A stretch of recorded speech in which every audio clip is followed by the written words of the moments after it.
그 영화 포레스트 검프에서 보면 검프가 무작정 뛰기 시작해서 3년 2개월 동안 뛰잖아요.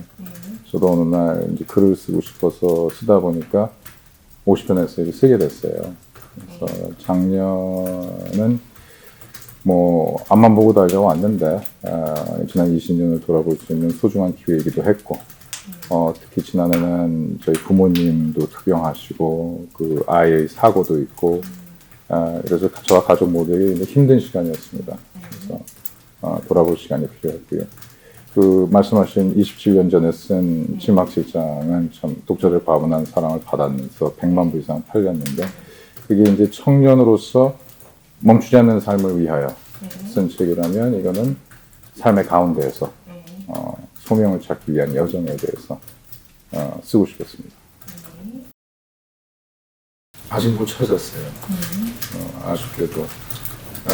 내 소명은 뭐 하고 싶은 일이나 뭐 만족스러운 일을 하는 게 아니라 우리 각자의 그 삶에 주어져 있는 뭐 은밀하고 독특한 비전이라고 해야 될까. 우리가 이 세상에 태어난 이유를 이야기하는 겁니다.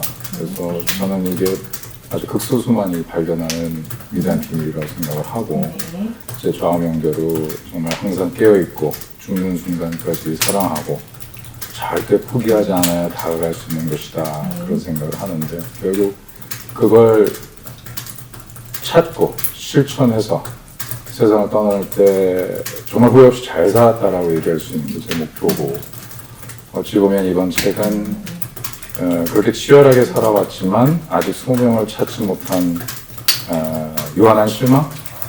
그러나 아직 소명을 찾아야 되기 때문에 살아가야 할 이유가 있다라는 어떤 무한한 희망 그걸 같이 담으려고 노력을 했어요. 저와 같은 느낌을 가지고 그걸 찾아가시는 분들이 많을 거라고 생각합니다. 책을 발견하기 전에 7주 동안 에세이 7개를 냈어요. 그 중에 3번이 실시간 검색어 1위에 올랐어요, 제 이름이.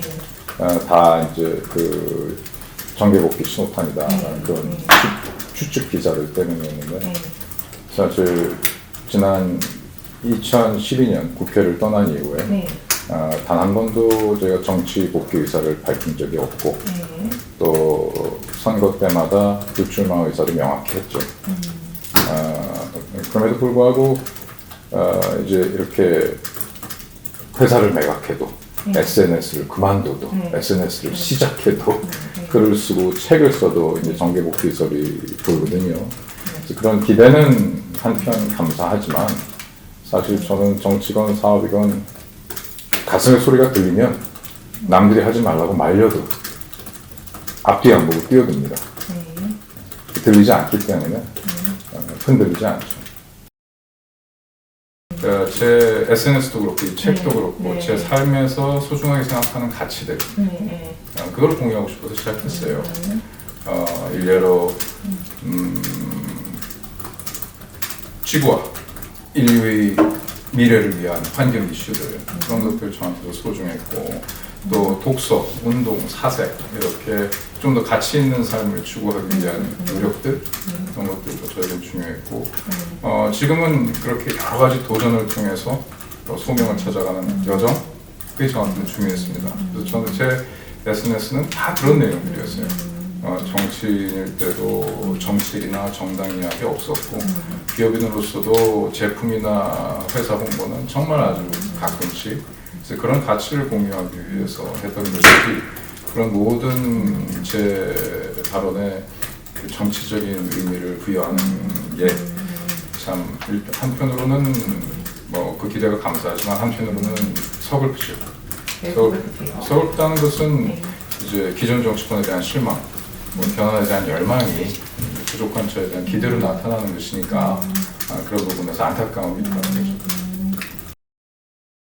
새로운 또 가슴의 소리를 찾아야죠. 그것이 사업을 확장하는 것이든 또 환경 보존에 더욱 매진하는 것이든 혹은 뭐 교육과 소통 활동에 뛰어드는 것이든 사랑하는 사람들과 더 많은 시간을 보내는 것이든 뭐가 됐든 꽂히는 대로 열심히 살 생각이에요. 전 인생에 두 가지 실수가 시작하지 못하는 것하고 끝내지 못하는 거라고 생각하는데 그래서 두려움 없이 시작하고 또 멈추지 않고 끝내야 된다. 일례로 제가 100개의 에세이를 목표로 평생 못 끝내는 거 하고 100개의 에세이를 목표로 세워서 평생 못 끝내는 거 하고 50개의 에세이를 쓰자고 생각해서 끝내는 거 하고 당연히 후자를 해야 된다는 그런 뜻이었고요. 그리고 그 하나뿐인 인생 당연히 성공해야 된다고 생각해요. 다만 성공의 의미가 무엇이냐? 재력과 권력을 이루는 것이냐? 잘못이나 오류 없이 사는 것이냐? 저한테는 후회 없이 사는 겁니다. 여러분 얘기했지만 가슴의 소리를 따라서 한 일보다 안 한 일에 대한 후회 없이 사는 거 그게 성경이라고 생각을 하고 이얼로나 파이어족이나 다들 하나뿐인 인생 후회 없이 멋지게 즐기며 살자는 주의거든요. 저와 그렇게 크게 다르지 않다고 생각해요. 성공의 의미가. 예를 들어서 인간미가 흐트러져 보이고 허술해 보이고 그러는 거라면은 자신 없고요.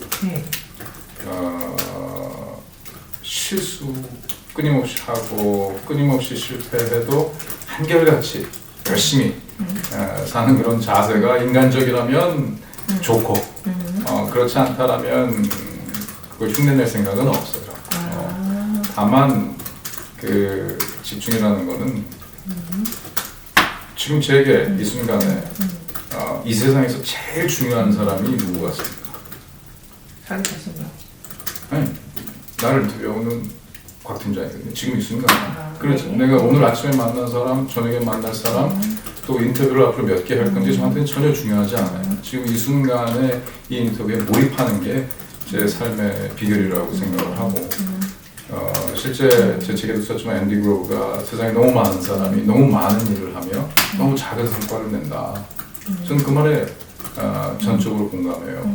그래서 이 정말 도서관에 종일 앉아 있다고 1등하는 건 아니고 사무실에 종일 앉아 있다고 승진하는 건 아니고 1시간을 해도 일해도 공부해도 집중하는 것 그것이 성공의 비결이다. 그렇게 생각합니다. 내려놓는다는 거 내려놓기 위해서 저도 굉장히 노력을 많이 해요. 어떤 노력을 해요? 명상도 하고 기도도 하고 독서와 필사도 하고 뭐 필사하시는데요? 이제 고전을 읽으면 필사를 하죠. 필사도 많이 하고 다양한 노력을 하는데 가만 보니까 내려놓기마저 치열하게 하고 있는 것 같아요. 맞아요. 그건 뭔지 알아요. 네. 그래서 이게 참 대책이 없다 이런 생각이 드는데 다만 달라진 거는 집념의 목표가 달라졌다고 봐야죠. 예전에는 진짜 뭐 하버드 입학을 위해서 혹은 법조계, 금융계, 스타트업을 다 거친 최고 엘리트가 되기 위해서 혹은 사업에 성공해서 큰 부를 창출하자 이런 집념의 대상을 세웠고 운 좋게도 다 이뤘거든요. 네, 그러나 지금은 그 집념의 대상이 눈에 이야기했지만 내 인생에 태어난 이유가 무엇인가 이것을 찾는 것 나아가서 사람으로서 제가 인격적으로 부족한 부분들을 채워가면서 마음의 평정을 찾는 것 그게 목표라고 생각을 해요. 그런데 그 어쨌든 목표가 무엇이건 결국 남이 먹은 밥에 배부르지 않지 않습니까? 그래서 치열하게 노력할 수밖에 없고 인생의 치열함의 끝은 없는 것 같습니다. 15살 때 유학을 떠나기 이전부터 늘 이제 그런 성격적인 부분이 있었고 뭐 제 책에도 썼다시피 불면에도 시달렸었고 우울함과 불안함도 많이 느꼈었고 그것들을 한 번도 제대로 극복해 보려는 노력을 하지 않았던 것 같아요. 늘 새로운 어쨌든 이겨내야 된다라는 강박관 때문에 새로운 도전을 하고 뭔가 바꾸게 스스로를 이루고 노력을 하다 보니까 결국에는 그 싸움을 나 자신과의 싸움을 뒤로 미뤘던 것이지 이겨냈던 게 아니고 이제는 맞닥뜨려야 되겠다 라는 그 결심을 가지게 된 거죠. 일단 작은 데서 시작해야 되는 것 같아요. 그래서 제가 얘기했다시피 저는 굉장히 자유롭게 사는 인간인데 일상에 제 머릿속에 꽂히는 대로 살지만 이것이 어떤 사회의 틀이나 사회의 길에 따라 움직이지는 않아요. 그게 이제 제가 자유롭게 제가 꽂히는 대로 사는 것이다라는 게 이제 자유를 의미하는 것이고 어떤 일상의 루틴을 만드는 것 그래서 루틴을 하루 종일 채우는 것은 아니지만 몇 가지 루틴을 만들어서 그것을 이행함으로써 어떤 새로운 그 자신감과 성취감을 회복을 하고 또 사색이죠. 사색 독서와 운동은 물론이고 이제 사색의 습관이 있으니까 어느 하나만 빠져도 바란스가 맞지 않아요.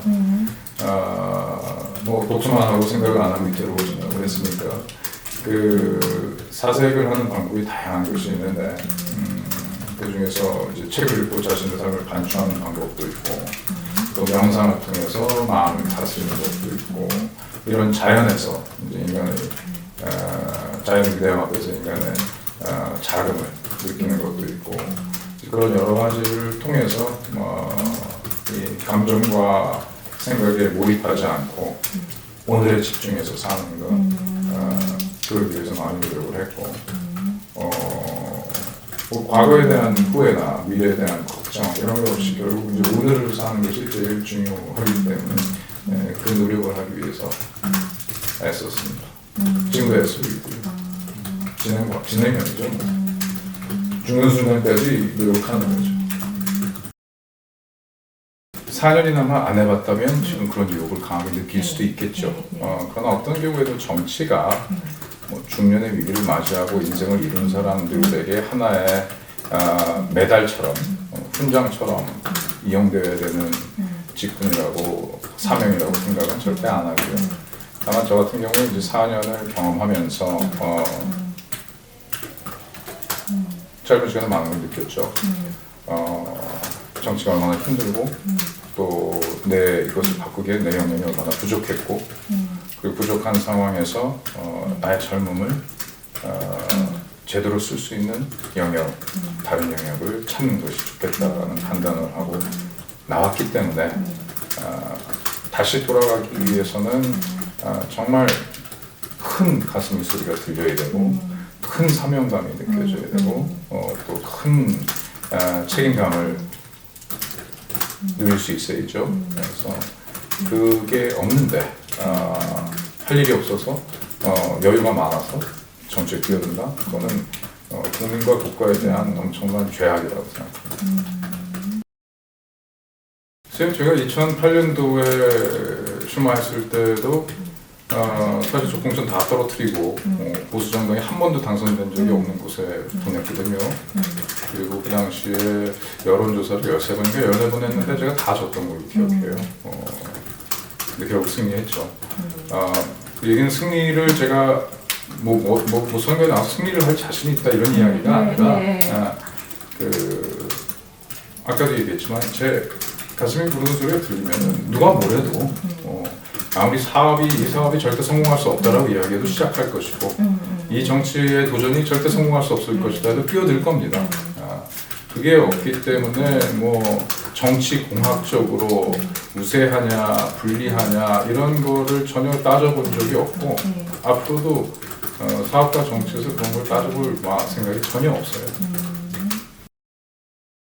청년과 중년의 차이는 이제 청년은 도전 자체에 의미를 두고 있다라면 이제 중년이 되면서 성취의 관록이 같이 쌓여야죠. 그 성취의 관록을 쌓아가면서 이제 새로운 데 도전을 하는 것이고 그러나 그 궁극적인 것은 이 처음에 시작할 때부터 성공의 개념을 어디에 두느냐 였다고 봐요. 저는 잘못하는 사람보다 후회하는 사람이 훨씬 두렵습니다. 실패보다 후회가 훨씬 두렵고 그렇기 때문에 10대 때 미국으로 떠났고 20대 정말 법조계와 금융계와 스타트업 창업을 다 했고 국사에서 많이 실패를 했고 30대 국회의원에 도전했고 언론사를 인수했고 40대로 다 내려놨고 국회 SKO 내려놓고 언론사 매각했고 또 새로운 환경과 경영 기업을 만들어서 시작을 했고 이 모든 과정들이 어떤 이성적인 로드맵에 따라서 실수와 잘못 없는 삶을 살겠다라는 목표가 아니라 정말 내가 하고 싶은 일, 안 하면 후회할 것이다 라고 생각하는 일들에 도전하며 살아왔어요. 다행히 실패와 실수 속에서 성공을 이루어왔고 지금 50도, 40대나 30대가 다르지 않다고 생각합니다. 일단 터무니없는 그 헛소문이나 가짜 뉴스를 맹신하는 사람들에게 반박을 뭐하러 합니까? 원래 진실의 적은 거짓이 아니라 맹신이라고 했잖아요.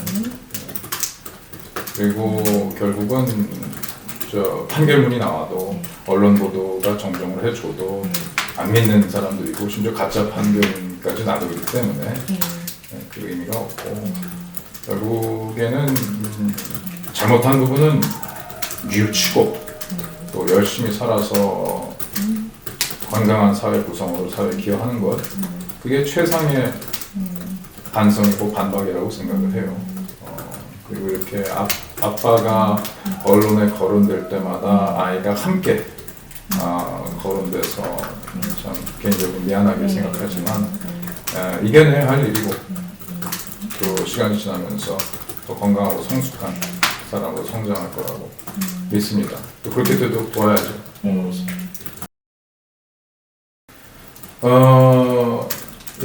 참 그 아이들을 키우면서 늘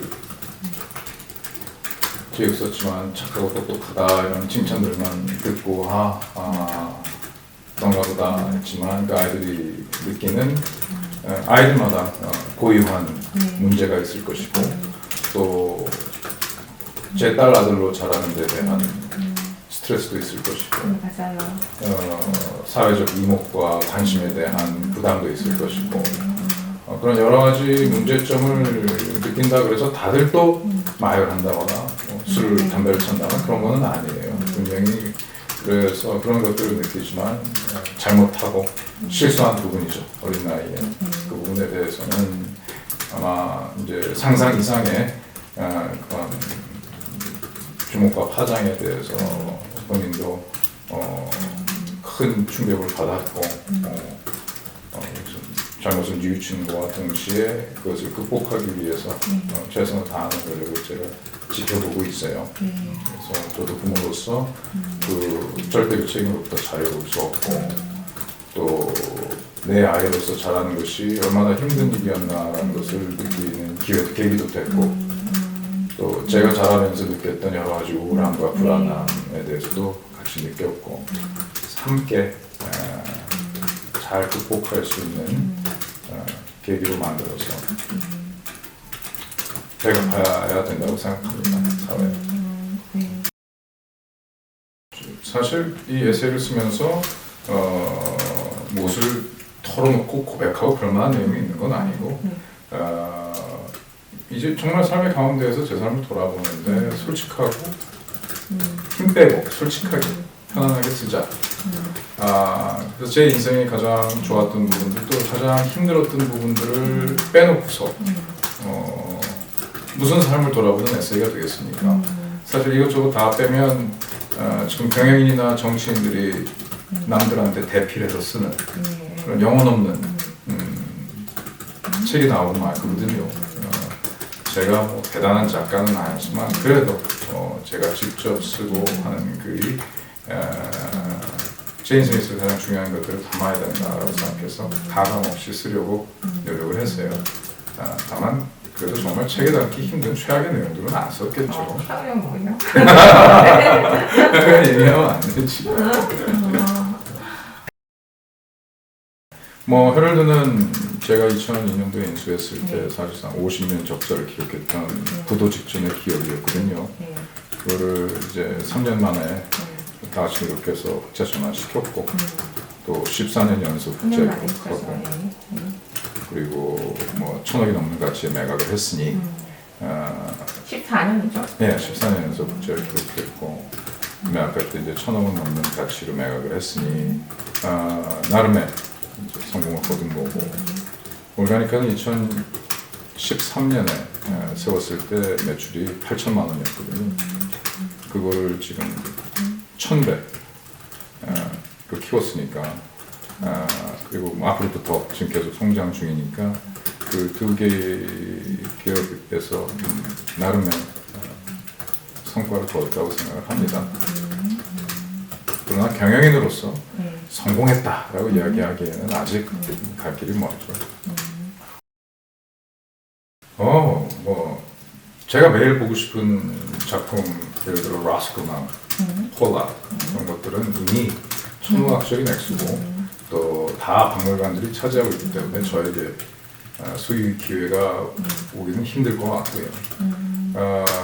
뭐 지금도 갖고 있는 것들도 있고 앞으로 갖고 싶은 그림도 생기겠죠. 중요한 것은 뭐 제가 썼다시피 가지는 게 아니라 즐기는 데 있다고 생각해요. 그래서 예를 들어서 수집과 투자를 위해서 그림을 사모은다거나 그럴 생각은 전혀 없고 또 보안 시스템 다 해놓고 수장고에 모셔놓고 그런 무의미한 짓도 하기 싫고 자유롭게 즐기고 감동을 향유하는 것, 그게 저한테는 중요한 것. 이제 인기를 잃는 건 확실하다는 그 부분은 그 당시 이제 여당인 한나라당 내에서 인기를 잃었다는 거고, 정당은 원래 거수기 의원들을 좋아하잖아요. 네, 그래서 그 인기를 잃었다는 거고, 이 정치인이건 사업이 경영자건 대중의 사랑을 받는 거는 굉장히 감사한 일이죠. 다만 제가 일찍부터 영화배우인 아버지의 통해 체득한 건 군중은 바람이고 인기는 안개 같은 거다 말씀 많이 하셨고 물론 지난 1, 20년간 정말 나무처럼 굳건히 저를 성원해 주시고 사랑해 주시는 분들이 계십니다. 맞아요. 네. 페이스북에도 팔로우도 있고 너무 고맙죠. 다만 또 이런 에세이집 하나를 내도 뭐 무조건 욕하고 또 색안경을 끼고 또 뭐 시가 사진이 재즈 취향이 채식주의가 마음에 안 든다. 저희 질문 내용이죠. 네. 각양각색의 이제 그 비판들이 많이 있어요. 근데 책에도 썼다시피 결국 자신감이라고 하는 거는 모두가 나를 좋아할 것이라는 착각이 아니라 누가 나를 안 좋아해도 개의치 않는 믿음, 그게 저는 자신감이라고 생각을 하고 늘 그걸 가지고 노력합니다. 늘 도전과 전진의 동력은 자신감이 아니라 열등감에서 나오는 거예요. 열등감이 자신감보다 몇 배나 더 강력하죠. 그러니까 오늘의 내 자신이 너무나 싫기 때문에 내일 바뀌고 싶은 것이지 오늘 내가 너무 잘하고 있으니 내일은 더 잘해야지라는 그 동력은 굉장히 약하죠. 그래서 늘 그런 부족함에 대한 강박관념에 의해서 오늘까지 왔다고 해도 과언이 아니죠. 예를 들어서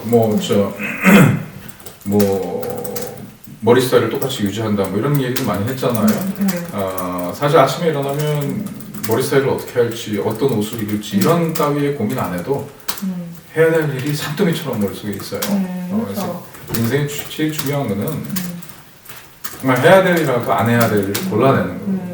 늘 저는 살아가면서도 사업을 하면서도 세 가지 이상의 우선순위가 아니라고 생각해요. 그래서 어떻게 하면 극소수의 목표에 집중해서 완벽하게 해내고 나머지는 다 버릴 수 있을까? 그게 제 끊임없는 고민입니다. 떨쳐내고 결국 이 완벽주의의 그 적은 반대말은 대충 하는데 대충주의가 아니라 전 팔방미인이라고 생각해요. 여기저기 손대고 웬만큼 잘하는 것. 그러나 그 어느 것도 완벽하게 해내지 못하는 것. 그렇게 살지 않으려고 꽂히는데 정말 소수의 목표를 열심히 하려고 노력을 합니다. 너무 많죠. 그 성격적인 측면이 됐든 이 사회에 대한 기여도가 됐든 또 가장으로서 이제 아이들에 대한 아빠로서가 됐든 경영자로서 모든 면에서 부족한 점이 너무 많죠. 열등감도 많고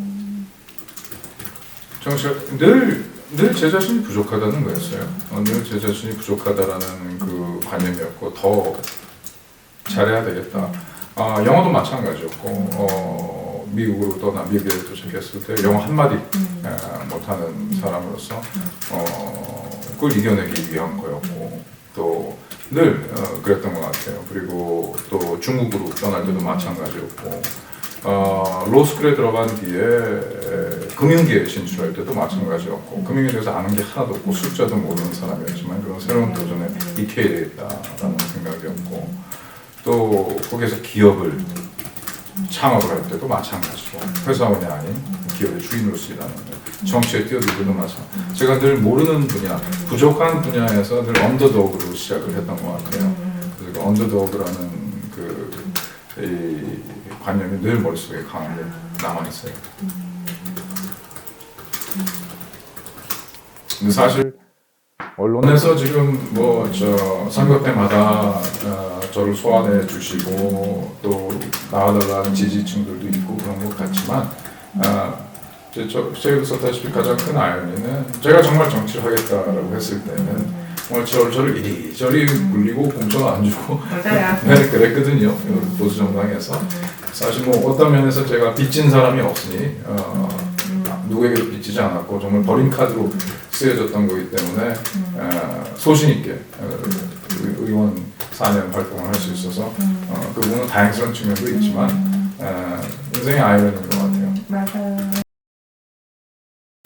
힘들죠. 힘들 때도 있죠. 그러나 아까 얘기했다시피 이 고지식기사 그걸 어떻게 표현하느냐의 문제인데 고지식기사가 바뀌기 싫어하는 부분이 아니라 정말 해야 될 일과 안 해야 될 일을 구분하는 그 인생에서 가장 중요하다고 보고 그래서 저는 새로운 시작을 할 때 새로운 일을 시작하는 게 아니라 불필요한 일 하나 정리하는 게 저한테는 새로운 시작이에요. 네. 그래서 늘 새롭게 시작해야 된다고 했을 때는 담배를 끊고 골프를 끊고 육식을 끊고 정말 전화기를 비우고 책장을 비우고 옷장을 비우고 늘 버리고 정리하는 게 저한테는 시작이에요. 그렇게 비우면 다시 새롭게 보이거든요. 그렇기 때문에 고지식하다라는 것은 변화를 싫어하는 게 아니라 제가 지금 포커스하는 거 이외에는 신경을 안 쓰기 때문에 그거는 변화가 없는 거죠. 제가 포커스 집중한 것은 반드시 완벽하게 바꿔내고 그 다음으로 중요한 것들이 있으면 해내자 그런 인식이 사업이나 인생에서 굉장히 강한 것 같아요. 고전은 정말 부자란 귀족만 읽어야 되고 우리 애들에게 물려줄 지구를 걱정 안 해야 되는 게 우파적 사고라면 전 우파하기 싫어요. 그리고 제가 좋아하는 음악이나 취향을 숨겨야 되고 감춰야 되고 그리고 기업을 세워서 돈을 벌고 일자리를 만드는 게 그걸 폄하하는 게 그게 좌파적 사고라면 또 좌파하기 싫어요. 근데 제가 봤을 때는 진리는 늘 단순한 것 같아요. 정치라는 것, 국민을 편하게 해주는 거거든요. 그리고 그걸 위해서 시장은 자유롭게, 외교는 유연하게, 교육은 공정하게, 문화는 다양하게 펼치는 거라고 생각을 해요. 그러면 결국 얼마나 자유롭고, 얼마나 유연하고, 얼마나 공정하고, 얼마나 다양해야 되느냐의 다름의 정도를 가지고 논쟁을 해야지 좌냐 우냐 이건 저한테는 아무 의미가 없어요.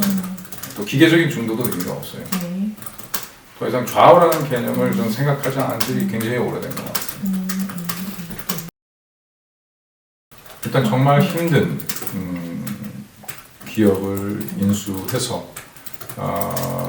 어려운 시기를 겪었죠.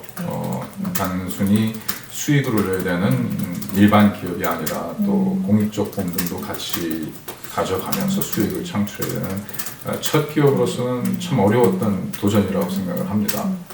다만 운도 좋았고 함께 일해주는 임직원들의 도움도 컸고 그래서 그 회사를 이제 3년 만에 되살리면 여러 가지 문제 속에서 되살리면서 경영에 대한 큰 자신감을 얻었던 것 같아요. 다만 그때부터 느꼈던 것은 단순히 수익을 지향하는 경영은 큰 매력이 없었던 것 같습니다. 수익과 가치를 같이 지향하는 모든 기업이 가치를 지향한다라고는 하지만 수익 중심의 가치를 그냥 나중에 얹은 게 아니라 언론사라는 것은 분명히 수익과 가치를 같이 시작한 기업이거든요. 그래서 추후 올가니카를 만드는 데 있어서도 제 책에도 썼지만 사람들이 창업을 할 때는 돈이 되는 물건이나 서비스, 아이디어가 떠올랐을 때 기업을 세워요. 저는 뭘 만들지 전혀 몰랐어요. 단순히 인간과 자연 사이의 균형을 깨트린 그거를 회복하고 싶다. 깨진 균형을 회복하고 싶고 그 가장 큰 방식이 중요한 방식이 음식이다. 라는 그 깨달음까지만 알았지. 그럼 뭘 어떻게 해야 되는가 모르는 상황에서 회사를 시작했거든요. 그것이 진짜 가치 중심 기업이라고 생각을 하고 그와 같이 어떤 저에게 경영을 가르쳐주고 또 가치 중심의 기업을 하고 싶다라는 그 인식을 일깨워준 게 저 헤럴드였다고 생각합니다. 늘 저는 난픽션을 당연히 좋아했죠. 그래서 책을 썼지만 전기 혹은 경영인이나 정치인이 직접 쓴 전문서죠. 교수들의 손을 거치지 않은 전문서죠. 그리고 문학보다는 철학 늘 그런 쪽에서 즐거움을 찾았고 특히 마음의 평화 찾기에서 고전을 참 많이 읽었어요. 뭐 고전은 정말 뭐 논어, 도덕경, 장자, 노자서부터 정말 한비자, 열자, 뭐 다음에 우리나라의 성악지비오라든지 여러 개 뭐 문학도 이제 최치원 이런 것들은 참 좋아하고 고전을 많이 좋아했던 것 같아요. 지난해는 마음을 다스리기 위해서 고전 중에서도 이 마음을 다스리고 있는 책들을 많이 읽었던 것 같아요. 뭐 타라 브렉의 받아들임이라는 책이 있거든요. 타라 브렉이라는 사람의 이제 그 명상과 부디스트인데 불교 신자인데 그런 이제 받아들임 같은 이런 마음을 다스리는 책들도 읽었고. 예전에 타라 브렉. 타라 브렉. 타라 브렉의 받아들임 그런 부류의 책도 현재 근대 현대 책이니까 그런 것도 많이 읽고 고전 중에서도 바가바드 기타, 도덕경 이런 책들도 다시 읽으면서 평정을 되찾으려고 많이 노력했죠. 운동은 자전거 타시는 거예요? 운동은 뭐 다 좋아하니까 자전거, 스키, 뭐 산악 달리기도 많이 했었고 북한산에 살기 때문에 그다음에 뭐 피트니스도 하고 운동은 늘 기회가 날 때마다. 요즘 일당 간단히 그냥 정리해서 말씀해 주시면 몇 시에 일어나서 뭐 간단히 뭐 하시고 이런 거 약간 얘기해 주시면 뭐 7시쯤 일어나서 그 일상의 루틴들을 좀 하고 명상도 하고 이제 하루에 해야 될 일도 정리하고 또 감사한 일 3가지도 꼭 적고 그게 되게 재밌었어요. 감사한 일 3가지 적기. 네, 억지로 적어야 돼요. 그래야지 사람이 감사하기 시작. 감사한 게 아무것도 없는 날이 있어요. 그럼에도 불구하고 정말 감사한. 근데 거기에 뭐 사랑하는 가족, 뭐 지구의 평화 이런 거 쓰기 시작한 건 매일 써야 되는 거니까 그런 거 쓰면 안 되는 거고 그날 고유한 것들을 찾아내야 되는 거예요. 지금 이 순간 감사한 것들을 찾아내야 되기 때문에 그게 숙면이 될 수도 있고 참 잘 잤다. 나쁜 꿈 꾸지 않았다. 오늘 아침에 날씨가 맑다. 아침 식사 맛있었다. 딸 얼굴을 봤다. 이런 감사한 3가지를 아침에 찾고 저녁에는 또 오늘 성공한 3가지 그것도 반드시 쓰는 그런 일상. 성공이라는 건 되게 자그마한 성공이거든요. 자그마한 성공이겠죠. 뭐 경영회의를 화내지 않고 잘 진행했다. 오늘 과관한 팀장님과 인터뷰를 무사히 마쳤다. 이런 것도 중요한 성공일 것이고 그래서 아침에 일어났어요. 그리고 이제 준비되면 금융시장 돌아보고 체크하고 세계 금융시장, 우리나라 금융시장 보고 올가니카 경영회의 하고 아침에 화상회의로 할 때도 있고 실제로 할 때도 있고 경영회의하고 이제 필요한 우리 아킬라 투자회의도 하고 회사 투자회사하고 이제 그러니까 두 개 있으니까 오전 중에 대부분 애들은 끝납니다. 그러면 이제 오후에는 늘 일들을 찾죠. 독서가 될 수도 있고 제가 회사 관련돼서 공부하고 연구하고 해야 되는 것들도 있을 수 있고 필요한 사람들 불러서 같이 회의도 하고 그 저녁 시간 직전에는 저녁 시간 부분에는 운동하고 저녁하고 몇 시쯤 좋으세요? 되게 힘드시구나. 불면인 사람한테 몇 시쯤 자느냐는 질문이라는 게 참 어려워요. 하지만 2시 모르겠어요. 대중이 없어요. 뭐 이렇게 이야기를 많이 했는데 근데 뭐 제 책에도 언급했지만 사실 요즘은 침묵보다 나은 언어 찾기 힘든 시대인 것 같아요. 그래서 저는 오랜 침묵을 깨고 어쨌든 언어로 풀어 쓴 책을 냈는데 이게 불필요한 세상에 소음이 되지 않게 바랍니다. 해소하고 싶은 고민이라는 거는 뭐 늘 어떤 특정한 것이 아니라 마음속에 드리워져 있는 수십 년째 드리워져 있는 그림자 그런 것들을 이제는 늘 일로서 운동으로서 사색으로서 걸어내는 것이 아니라 이제 함께 살아가는 법을 익혀야 되겠다. 이걸 이겨내려 하지 말고 그 그림자 함께 사는 법을 익혀야 되겠다. 그래서 책에도 썼지만 내 모든 감정과 생각이 내가 아니거든요. 나하고 상관없이 호련히 나타나서 나를 괴롭히는 거거든요. 그래서 우리는 그 붙잡고 거기에 스토리를 붙이고 막 집착을 하고 그래서 그걸 큰 문제로 만들어내는 게 우리 마인드거든요.